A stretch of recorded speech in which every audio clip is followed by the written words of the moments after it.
Olá pessoal, boa noite,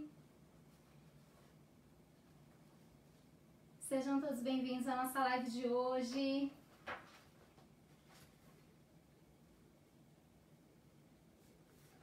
Boa noite pessoal, bom dia, sejam bem-vindos à nossa live.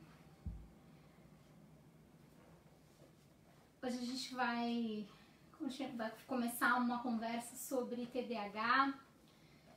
Então, vamos curtir e compartilhar a live. O pessoal que está chegando, por favor, puderem me dar um retorno de áudio e vídeo. Vocês estão me vendo e me ouvindo? Pra gente começar o nosso bate-papo de hoje. Então, galera que tá aí, sejam todos bem-vindos. Enquanto o pessoal tá entrando, vou me apresentando. Eu sou Viviane, sou neuropsicopedagoga, especialista em neurodesenvolvimento infantil e converso com vocês quinzenalmente aqui no Portal Me falando sobre desenvolvimento de crianças e adolescentes, dificuldades de aprendizagem, transtornos, déficits, trazendo informação aí para todos nós. Pessoal, boa noite. Gente, a galera que tá chegando, só me manda um ok em relação ao áudio e vídeo, por favor. Fátima Kumi, boa noite, seja bem-vinda.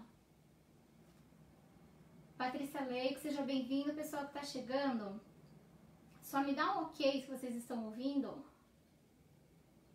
Eu já estou sem o microfone, eu não sei se o áudio tá bacana.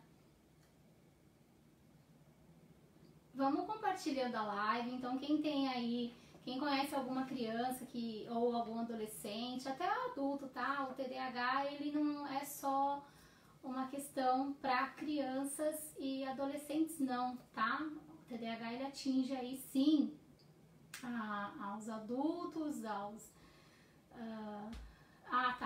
tá me subindo o retorno aí. Patrícia, obrigada, boa noite.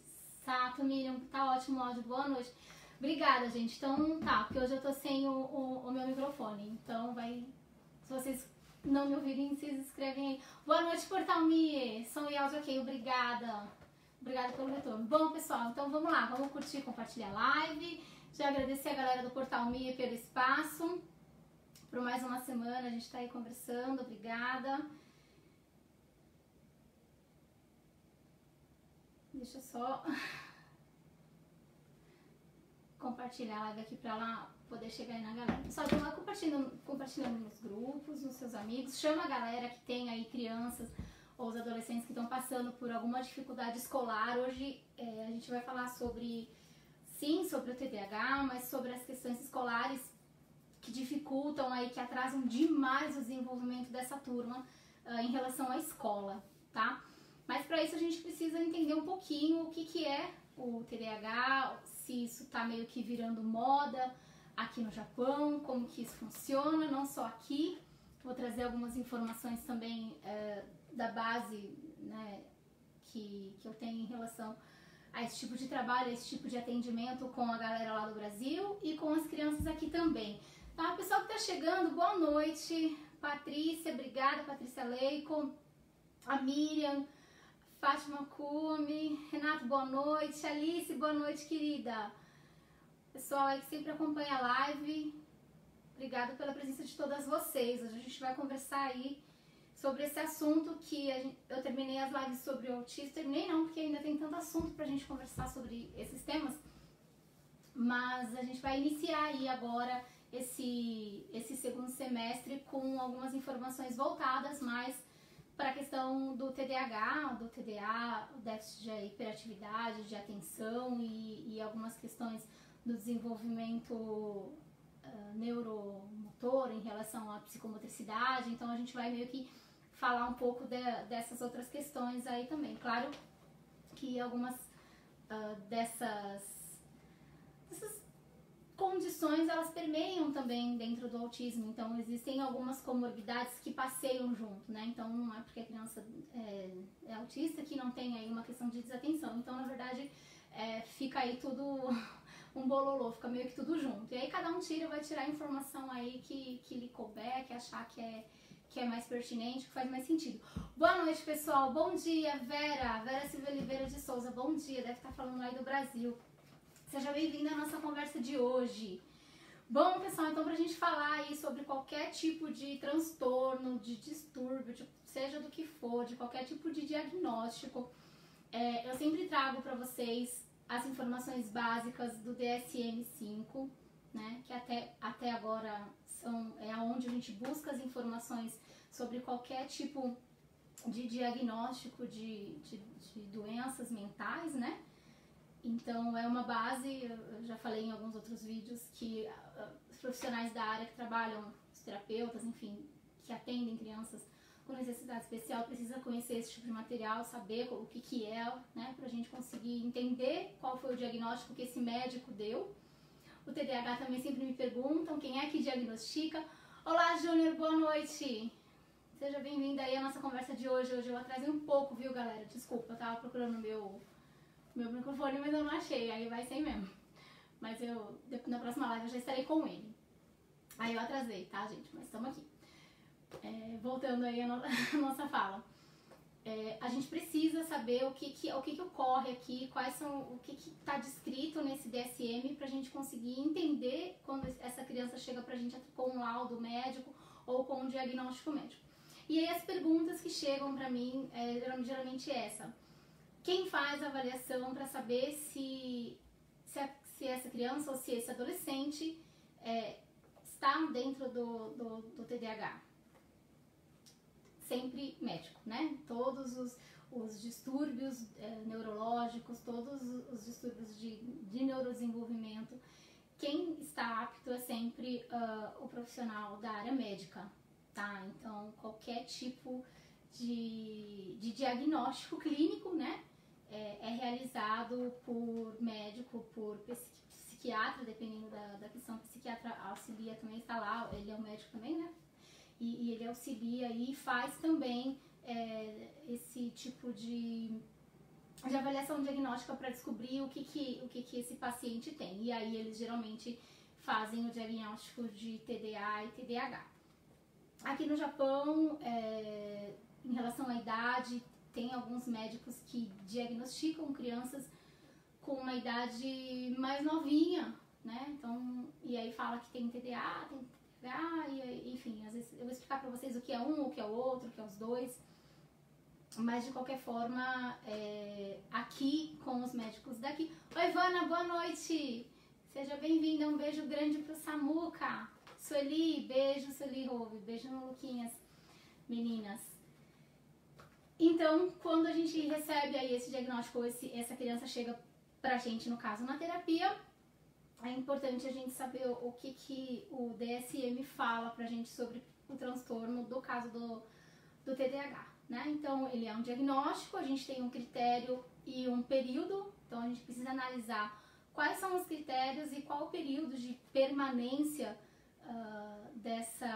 desses sintomas que aparecem, pra gente poder entender se está ou não dentro do quadro do transtorno de déficit de atenção e hiperatividade.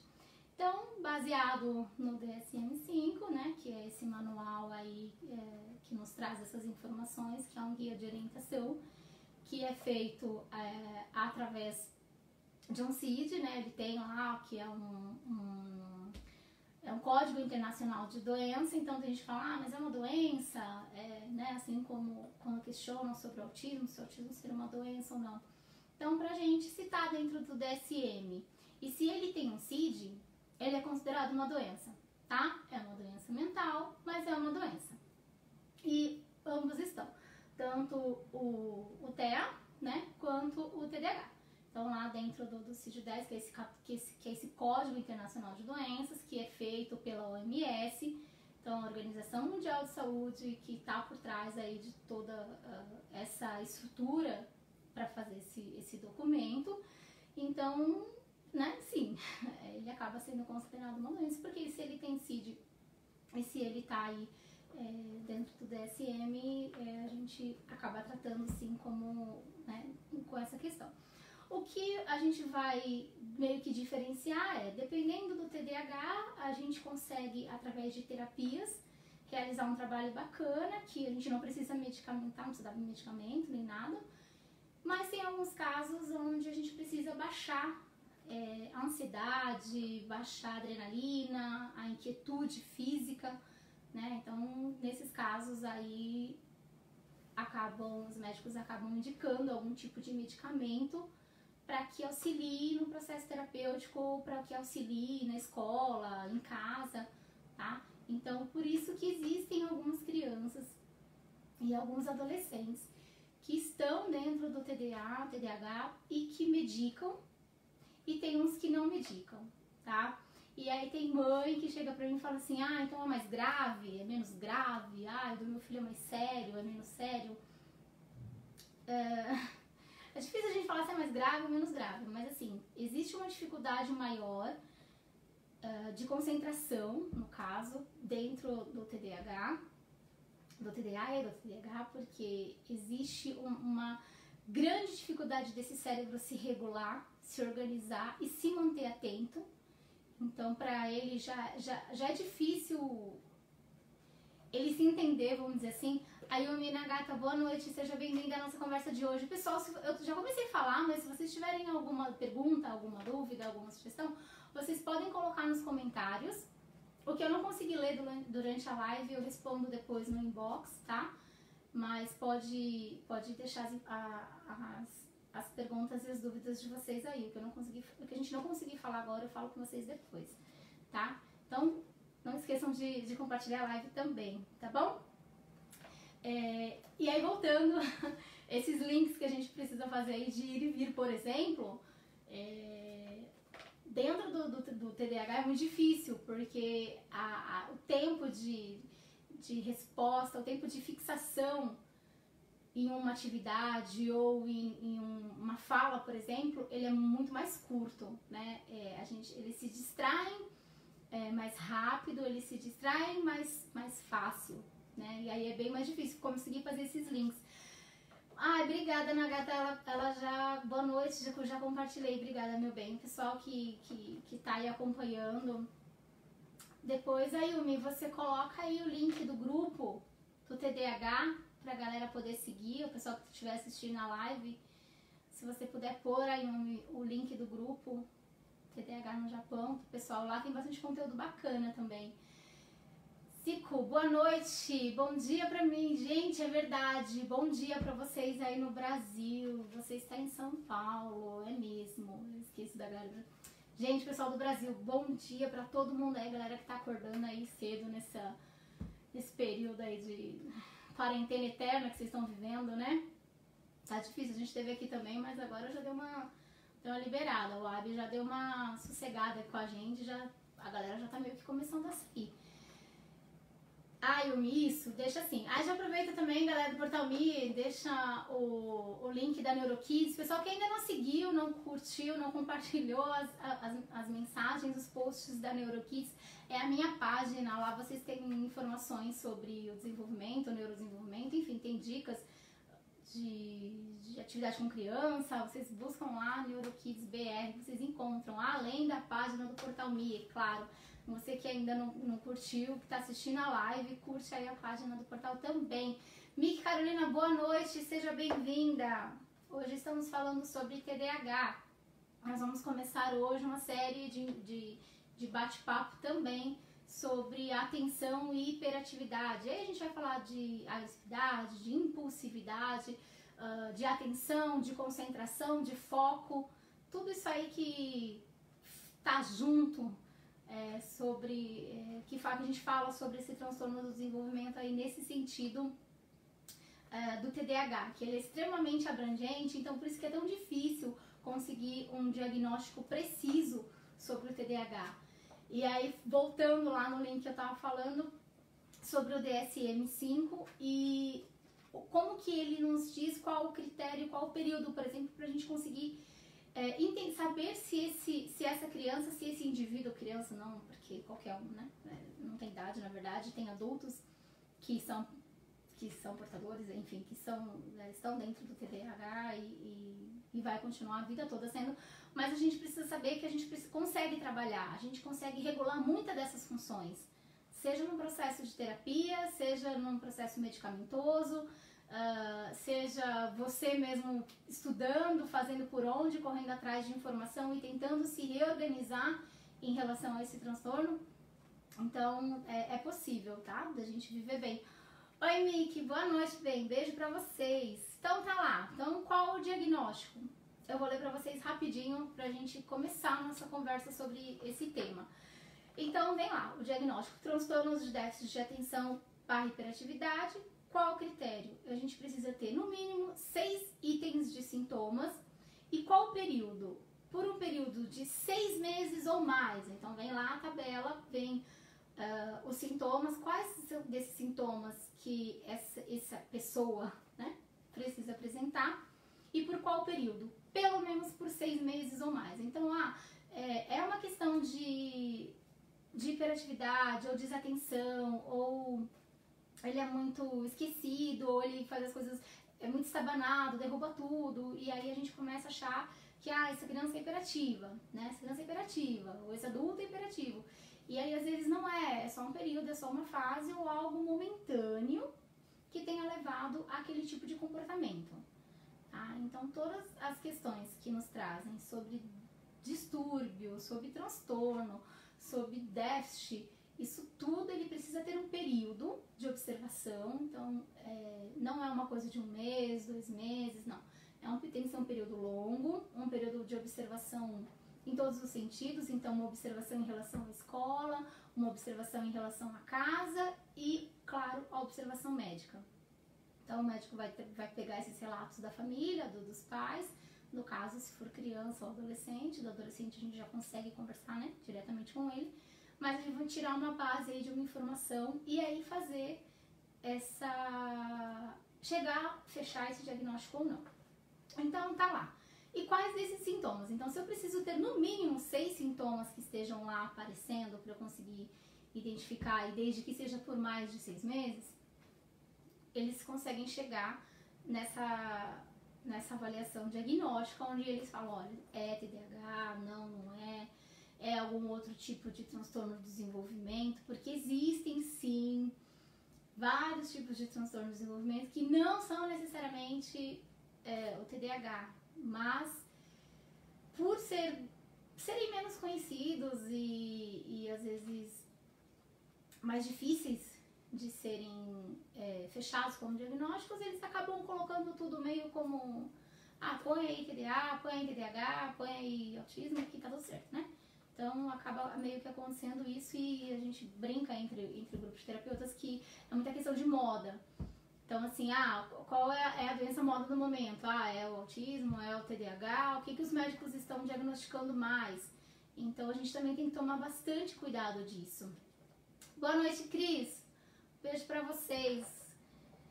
A gente precisa ficar um pouco atento. Eu sempre falo com os pais de que se vocês têm dúvida de qualquer diagnóstico que foi dado para a criança, se vocês acham que não é aquilo, ou que tem algo a mais, ou que tem algo a menos, vocês busquem uma outra opinião médica, que vocês busquem outro especialista.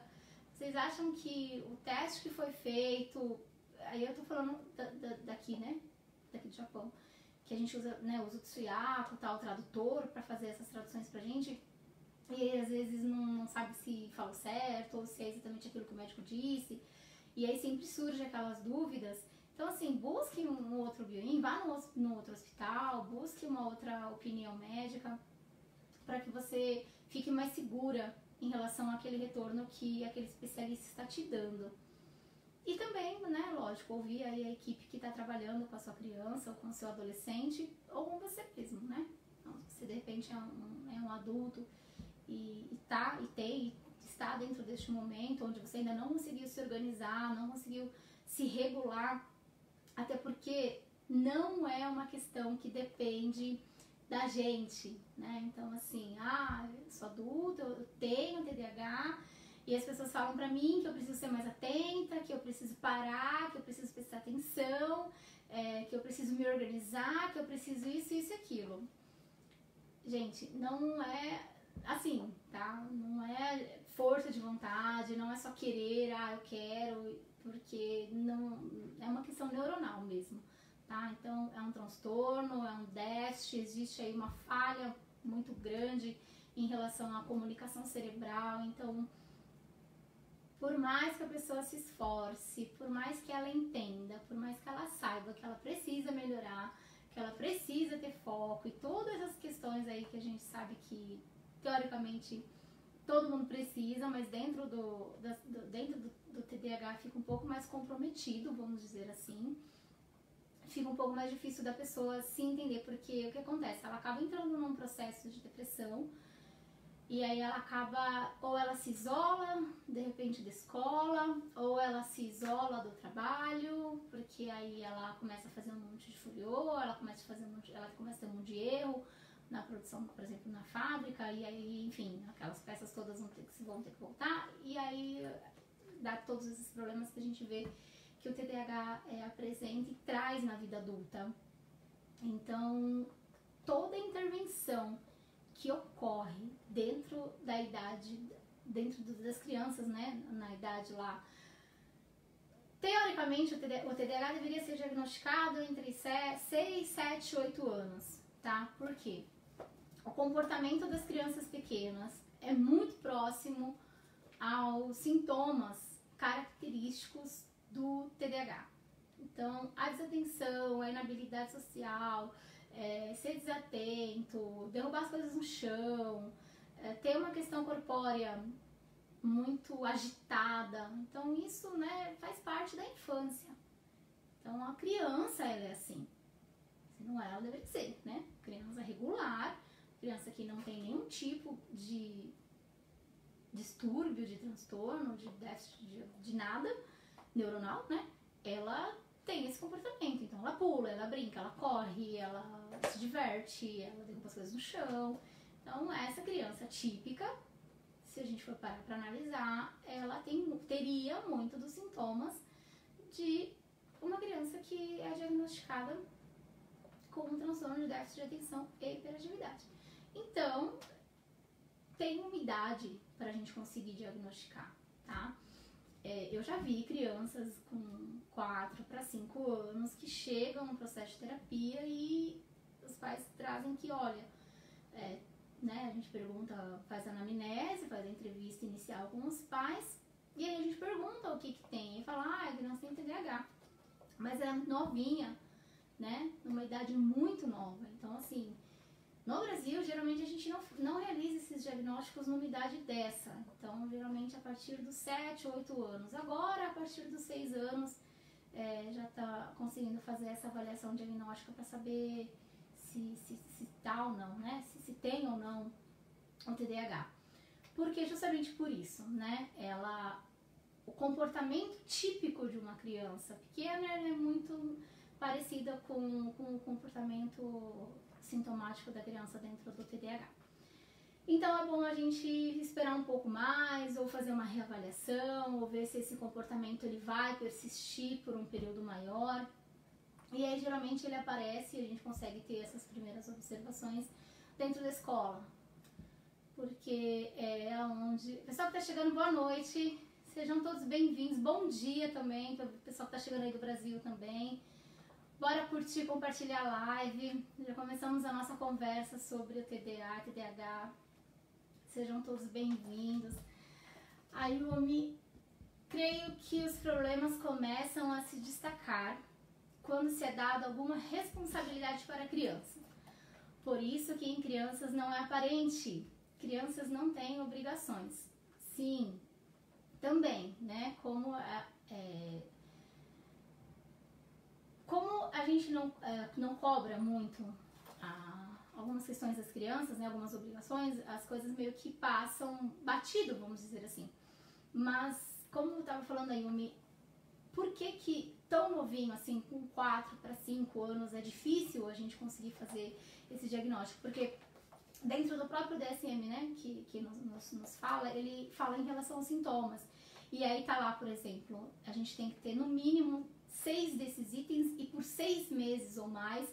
Então, às vezes, um comportamento de uma criança, ele consegue ser corrigido, ele consegue ser reorganizado, ser orientado pelos pais, pelos professores ou pela equipe terapêutica, e aí aquele comportamento, ele extingue, ele não ocorre mais, tá? Então, ele funciona, ele existe por 1, 2, 3 meses, existe uma ação, que é o que a gente chama de intervenção, né? Uma intervenção terapêutica ou uma ação da escola, dos pais, não importa. E aí aquele comportamento é arrumado, né? Vamos falar assim, para ela entender. Então ele não persiste por mais de 6 meses. Então se ele não persiste por mais de 6 meses, ele já sai das informações que a gente tem, das informações né, médicas, vamos dizer assim, que a gente tem sobre a opção de tratamento. Então os sintomas da desatenção, por exemplo, a questão de cometer erro por descuido, não consegue manter a atenção, a criança ou o adulto, né, no caso, parece não escutar, frequentemente não segue informações e orientações e nenhum tipo de instrução com começo, meio e fim. Então a criança que começa alguma coisa e aí durante o processo ela se perde muito rápido e ela não consegue terminar a informação, a orientação que ela recebeu. Então, isso não é uma ou duas vezes, isso é com tudo e ao tempo todo. Então a gente recebe a mesma fala com a mesma dificuldade em casa, a mesma fala, a mesma dificuldade na escola ou em qualquer outro ambiente social onde essa criança esteja. Então, de repente, ela frequenta, sei lá, uma reunião de um clube, um judô clube, ou ela vai para uma reunião de igreja, alguma coisa nesse sentido. E aí as falas das pessoas que estão com elas são sempre as mesmas, né? Aí sim, a gente consegue começar a traçar que realmente existe aí um possível, ou, né, o quadro do TDAH está persistente, ele está existindo, então aí a gente precisa sim de um processo. Claro que se ainda estiver em avaliação médica e o médico não tiver fechado nenhum tipo de diagnóstico, porque aqui, enquanto os médicos estão no processo de construção, eles liberam algumas carteirinhas para as crianças iniciarem as terapias, mas ainda sem diagnóstico fechado, tá? Só que para a gente começar a realizar qualquer tipo de trabalho com essas crianças e com esses adolescentes, a gente precisa ter uma base, né? E aí às vezes a gente faz sim, não é uma avaliação, mas a gente faz um acompanhamento para saber por onde a gente precisa caminhar e o que está aparecendo aí, qual que é o transtorno, o distúrbio que está aparecendo aí nessa criança, para a gente conseguir realizar até o nosso plano de trabalho, né? E aí na questão, por exemplo, da hiperatividade e a impulsividade. Então, criança que se mexe muito, criança que levanta da cadeira, que ela corre, que ela sobe, que ela desce. E nem sempre a criança que está lá com a questão da hiperatividade latente, presente, ela é extremamente agitada. Então, ela sobe, ela desce, às vezes ela é extremamente estabanada. Ela quer correr, ela quer pular, ela quer jogar essa energia para fora, porque a comunicação neuronal dela ali está a milhão, as informações chegam e saem e percorrem o cérebro na mesma velocidade que ela, né? Eu falo que o que a gente está vendo de externo, nós não temos ideia de como esse cérebro está em funcionamento. A Yumi tá falando, né? Muito bem lembrado, precisa de um conjunto de sintomas e por um longo período de tempo de duração. Sim, por isso que, de novo, todos os profissionais da área precisam conhecer e saber o que é o DSM-5, o que ele nos fala, até para que a gente consiga realizar lá o nosso projeto, o nosso plano de trabalho terapêutico. Então, a gente precisa entender, saber como funciona, aonde seguir, buscar fontes certas, corretas e confiáveis, né? Então, quem quiser saber aí do que foi falado sobre o DSM-5, sobre o CID, sobre a OMS, volta aí depois que acabar a live, volta aí na live no início que vocês vão ver as informações, tá? Graciele, meu filho tem todos esses sintomas. A psicóloga da escola me orientou a procurar ajuda, pois ele está tendo muitos problemas na escola. Procurei, ele vai passar na escola, procurei ajuda e ele vai passar pelo médico dia 13. Graciela, está no Japão ou é aqui ou é aqui não, ou é lá no Brasil? Dia 13 agora? Bom, é bom passar, é bom ir, sim, como eu sempre falo, em todas as lives. Se apareceu lá o sinalzinho vermelho, se vocês estão com dúvida, se tá achando que tem alguma coisa de diferente, que tem alguma questão aí que o pai ou a mãe tá ali, ó, opa, tem alguma coisa, bora buscar ajuda, bora buscar orientação, mas a gente precisa buscar a orientação certa, no lugar certo, com pessoas certas. Porque o que eu já vi, a Graciela tá falando que ela tá aqui no Japão. Então, voltando, Graciele, as informações, tá? Quem realiza diagnóstico de qualquer tipo de transtorno, distúrbio médico, tá? Leva no pediatra, leva no psiquiatra, porque qualquer tipo de avaliação nesse sentido são eles que realizam o acompanhamento e o diagnóstico. Todos os demais profissionais realizam o processo de intervenção terapêutica, tá? Mas nós não realizamos, a não ser que seja um médico psiquiatra, nós não fechamos nenhum tipo de diagnóstico, ok? E nem medicamento, não orientamos nenhum tipo de medicamento. Toma isso, toma aquilo, porque vai fazer bem, vai ficar bom, sei lá, tá? Então, faça o que a escola fez, leve, Graciele, a criança ao psicólogo. Provavelmente você vai estar indo para um psicólogo japonês. Ela estuda na escola japonesa, Graciele, me dá um retorno. Si, boa noite! Seja bem-vinda à nossa conversa de hoje. Estamos falando sobre as crianças agitadas, estamos falando sobre TDAH, sobre hiperatividade, atenção, desatenção, e estamos tentando diferenciar aí uma coisa da outra dentro de uma base médica, científica, para a gente não ficar se perdendo em informação errada aí não, tá? Mas, voltando a falar sobre essa questão das crianças e desse diagnóstico cedo, que é importante para que quando eles cheguem na vida adulta não tragam para a vida adulta tantas questões aí falhas, né? Então foi ao médico, primeiro viu que tem alguma coisa errada, viu que tem algum tipo de comportamento que não faz parte da idade. Então, poxa, minha criança já está com uma certa idade e está apresentando esse tipo de comportamento. E aí indifere para o TDAH, TEA, não importa, e em todos os sentidos. Se eu tenho uma base de desenvolvimento, se eu tenho uma escala, uma linha de desenvolvimento, e essa minha criança ou esse meu adolescente não está dentro dessa linha, está abaixo ou está acima também, porque existe muita questão que a gente tem muita criança aí e muitos adolescentes com superdotação, extremamente habilidosos, com altas habilidades, e aí também se perdem no meio do caminho justamente por ter um QI acima da média, por ter toda uma questão de evolução cognitiva, de aprendizado aí além do que se espera, e que também acabam sofrendo com isso. Então, acho que em todos os sentidos, o que é para mais e o que é para menos, a gente precisa sempre estar observando. Claro que a gente acaba tendo um olhar maior para o que é para menos. Então, né, não fala, não conversa, ou então as informações são muito desconexas, ou então é extremamente agitado, é extremamente impulsivo, é desatento, é uma criança que não para.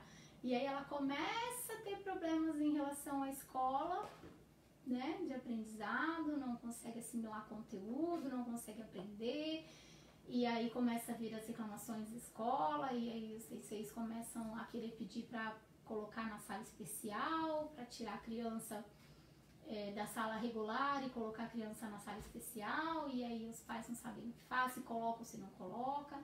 Então aí começa a surgir, bem, como a Yumi falou, quando eles começam a ter um pouco mais de obrigações, um pouco mais de responsabilidades, aí a gente começa a meio que cobrar um pouco mais uma postura dessas crianças e desses adolescentes, e aí a gente consegue perceber que eles não vão conseguir responder, porque não depende deles, né?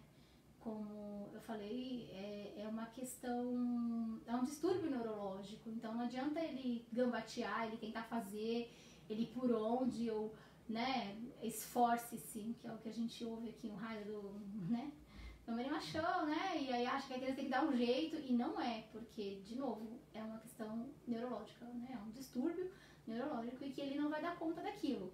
Se ele não tiver um atendimento adequado, se ele não tiver um acompanhamento certo, ou dependendo do caso, se ele estiver com uma questão de uma hiperatividade que já está beirando a agressividade, que já está fazendo com que a situação fuja, né, um pouco da questão do controle, aí realmente a gente precisa de algum tipo de medicamento que faça com que ele se regule internamente, porque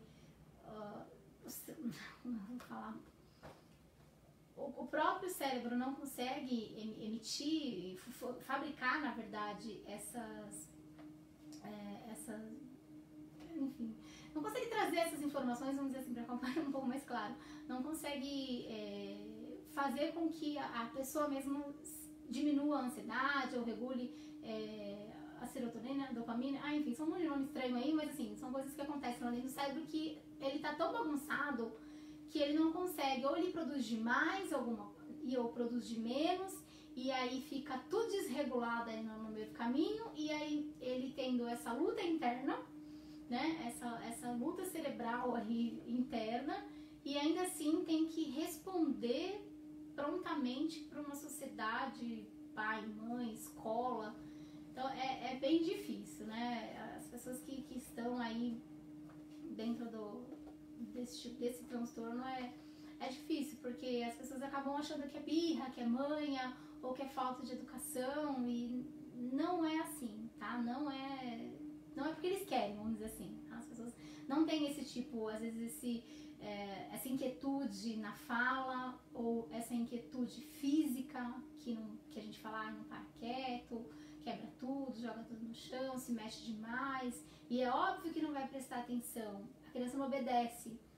E aí, as pessoas trazem um juízo moral, né, muito grande para as pessoas dentro do TEA, e acham que é tudo falta de educação, é mãe que não sabe educar, enfim, e não é, tá, pessoal? A gente tem que saber que não é.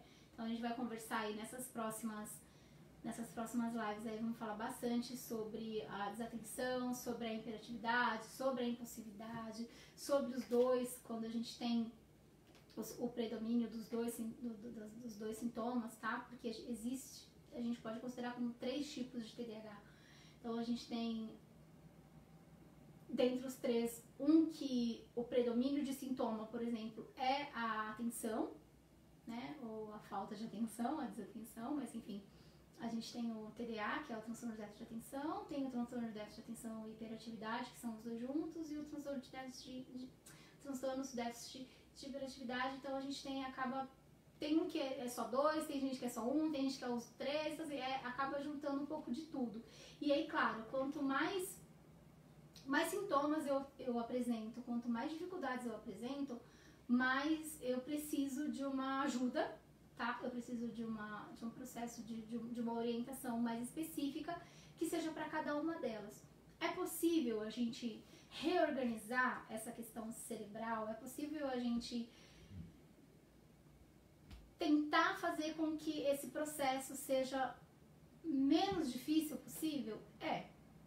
Tá? Então, claro, quanto mais cedo, a primeira fase quanto mais cedo isso for dentro, né, da idade que a gente estava falando lá, dentro da idade que a gente consegue realizar um diagnóstico preciso, né? Então lá 6, 7, 8 anos, e aí a gente consegue saber se é ou não. Então ali a gente já começa com um processo de intervenção, para que quando ele for para a escola, ou quando ele já estiver na escola, a gente consiga fazer um trabalho de orientação, seja escolar, seja familiar, para que a tríade, né? Pai, mãe, escola e terapia caminhem juntos. Então, sempre falo para todo mundo, as meninas que estão aí na live sabem disso, não caminha, tá? Não adianta eu fazer todo um processo dentro de 4 paredes, se o meu trabalho, quando essa criança sai dentro dessa sala, ela não leva para si, para sua vida, para o seu dia a dia, o que ela assimilou, o que ela aprendeu. Porque se ela não muda esse tipo de comportamento, se ela não traz uma melhoria em relação ao seu comportamento, é porque aquela terapia não funcionou. Simples assim, tá? E então eu preciso fazer com que isso saia de dentro da sala, né? De onde eu estou com a criança. Eu preciso que aquilo vá para a escola, vá para a fábrica, seja no caso se for um adolescente ou um adulto que já trabalha, então eu estou desatento, não consigo fazer as coisas, se eu estou fazendo alguma coisa, o telefone toca, eu já me perco no processo, eu não consigo voltar para o que eu estava fazendo. Então tem muitos adultos que sofrem sim com isso. E aí acho que, como a Yumi falou, como a gente vai meio que se moldando e deixando as coisas, a gente vai meio que disfarçando. E a gente vai passando, a gente chega na fase adulta, e traz aí um monte de lacuna que fica perdida no meio do caminho. Então, quanto antes eu conseguir realizar qualquer tipo de processo terapêutico dentro dessa primeira fase aí, melhor é, né? Quanto mais orientação a gente tiver, quanto mais esses pais entenderem como funciona tudo isso, e não só os pais, tá? Eu acho que é todo mundo que tá junto, então é a escola que atende, que está com uma criança que tem o TDAH, é um clube, é um espaço, seja onde for, onde essa criança convive, é importante que as pessoas saibam que aquele tipo de comportamento não é uma birra, não é uma má criação, não é uma falta de falar, é falta de surra, é falta disso, aquilo. Não é, gente, tá? Não é por falta até da criança querer mudar ou não o seu comportamento, o seu estilo. E aí tem gente que fala, mas põe pra fazer esporte, põe pra fazer isso. Ajuda, tá? Faz parte também do processo. A atividade física ela é extremamente importante para as que têm a questão da hiperatividade. Já tive muitas questões em relação foi diagnosticado TDAH, vamos pôr pra fazer, sei lá, judô, pôr pra fazer natação, põe pra fazer qualquer tipo de atividade física. E aí, às vezes, essa criança começa porque tá indo bem, tá chegando em casa mais cansada, faz parte, é natural, ela tá jogando toda essa questão aí neuronal dela pra fora, então ela tá conseguindo extravasar toda essa energia que ela tem, que o corpo dela fabrica sem ela querer, tá? Então essa produção existe aceleradíssima, então é por isso que eles não ficam quietos, tá? Não é pelo fato dele querer te afrontar ou não, ok? Lembrando sempre que é um transtorno de desenvolvimento, então é um distúrbio neurológico, ou seja, não é porque a criança ou o adolescente, o adulto faz porque quer, tá? Então a gente precisa ter em mente sempre. Esse tipo de comportamento nessas pessoas não é porque eles querem, tá? Ele aparece, ele é um sintoma de uma doença, de uma causa maior que faz com que eles sejam e tenham esse tipo de comportamento. Voltando ao caso do esporte, vai lá e coloca a criança no esporte. Só que é um esporte, por exemplo, que requer uma atenção, ou que requer que a criança tenha um foco para ter um resultado final melhor, para que ela ganhe ou para que ela fique em, sei lá, em primeiro, segundo, terceiro lugar. E aí o que acontece? A criança tem a hiperatividade, porém tem o déficit de atenção. E aí essa criança entra em tilt, porque assim, como é que ela vai ter atenção num esporte, né? Como ela vai fazer um esporte que ela precisa ter atenção, se ela tem um distúrbio neurológico onde o foco, a atenção e a concentração não estão presentes, ou seja, não ajuda, não tá lá. E aí é onde a criança começa, ou o adolescente começa meio que surtar, porque assim, ele tem uma resposta física bacana para aquilo que ele tá sentindo, então ele tem um condicionamento físico muito bom, ele consegue, ele faz, por toda essa agitação dele, conseguir sair durante esse processo não, durante essa aula, né, esse campeonato, seja o que for, mas aí existe um fundo de que ela precisa ter um pouco mais de foco e atenção para, sei lá, chegar em primeiro lugar ou ganhar de fulano, de ciclano. E aí ela tem um outro problema, porque ela não tem atenção, ela não tem concentração, o foco dela chega e vai assim na velocidade da luz. A borboleta passando, é o carro do ovo, sei lá, passando na rua no Brasil, a criança para e olha. E aí ela já não sabe o que ela tá fazendo. E aí quando ela se distrai, para ela voltar para aquela atividade física, se é uma atividade física que requer a atenção e a concentração, ela já não vai conseguir fazer. E aí é onde às vezes ela desiste. E aí ela não quer mais. Então ela sai do judô, e aí ela vai falar, mas ele não para em nada. Começou a fazer tudo e não para nada. Essa é outro dos sintomas do TDAH, né? Eles iniciam as atividades e eles não terminam essas atividades, seja no que for, seja na escola, seja para limpar uma casa, para arrumar uma casa, ou no trabalho, ou uma atividade escolar. Então, isso também acontece com eles e dentro do esporte também acontece. Então, a gente precisa, sim, tomar muito cuidado. Assim como as crianças dentro do TEA, o TDAH não é igual para todos, tá? Não existe uma correlação de sintomas, a gente tem um monte de coisa aí que a gente realmente precisa seguir, entender para saber como trabalhar com eles. Porém, é tudo muito único também. Nem todo TDAH tem as mesmas características mais marcantes, tá? Eles têm os mesmos sintomas, mas algumas se destacam mais do que outras em algumas pessoas. Então, isso também precisa ser, aí sim, isso é avaliado e estudado pelo terapeuta, pela equipe que está trabalhando com essa criança, com esse adolescente, com esse indivíduo, no caso, se for um adulto, tá? Então, a gente precisa sim de um olhar um pouco mais direto, né, e diferenciado. Então, apesar da gente ter o mesmo diagnóstico, com os mesmos sintomas, alguns falam mais alto que o outro, vamos dizer assim.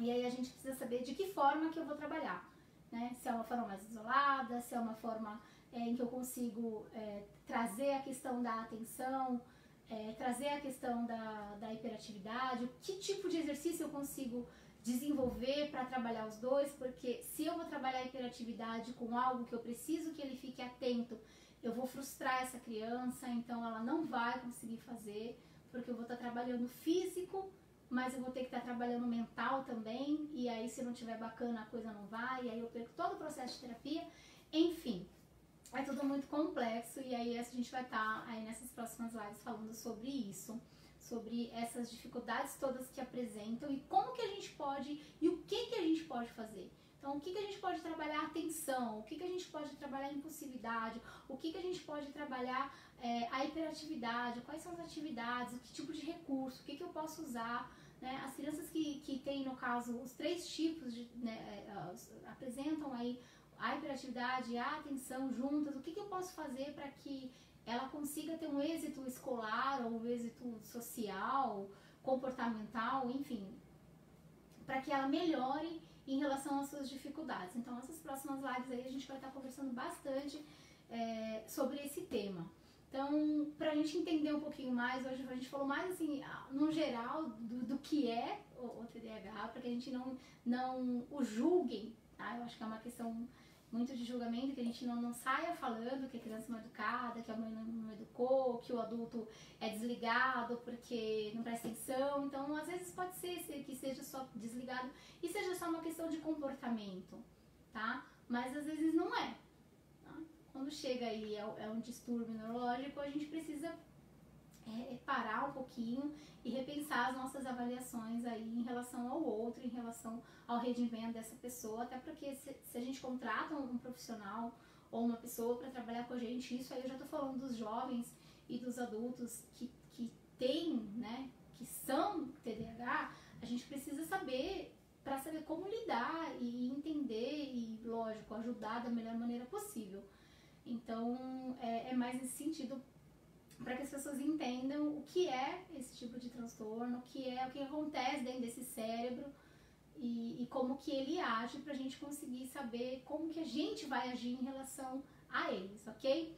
Mas assim, tudo a gente consegue organizar e reorganizar, né? Seja na nossa vida pessoal, seja na nossa vida financeira, seja na nossa vida cerebral, tá? Tudo aí é possível, assim, existe uma resiliência, uma plasticidade neuronal, que a gente chama, essa capacidade de regeneração, de reinformação, de um lado do cérebro começar a fazer o papel do outro lado, e, enfim, ou áreas, então tudo isso aí é possível. Então, para o nosso cérebro não existe o limite, tá?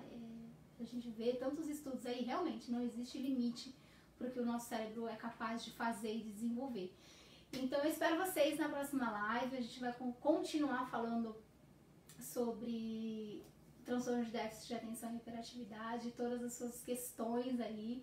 Então quero agradecer a presença de todo mundo, o pessoal que curtiu, compartilhou a live, galera do Portal Mia, obrigado pelo espaço. Não esqueçam de compartilhar a live nessa próxima semana, na outra, a gente vai estar aqui também continuando aí sobre esse assunto. Eu espero todos vocês nessa próxima live. Obrigado pela companhia de todo mundo. Galera do Brasil, força pra vocês aí. Vamos vencer essa batalha que tá acontecendo aí nesse coronavírus e de todas as questões financeiras que tem acontecido aí no país. E a galera daqui também, força pra galera que tá tomando Cubi aí. Isso aqui também daqui a pouco vai passar, vai melhorar. Se cuidem, né? porque o corona tá por aí, tá pelo mundo ainda. E vamos lá se organizar e reorganizar mentalmente para mais uma semana. Um abraço para todo mundo, obrigado por estar comigo, boa noite, galera, até a próxima!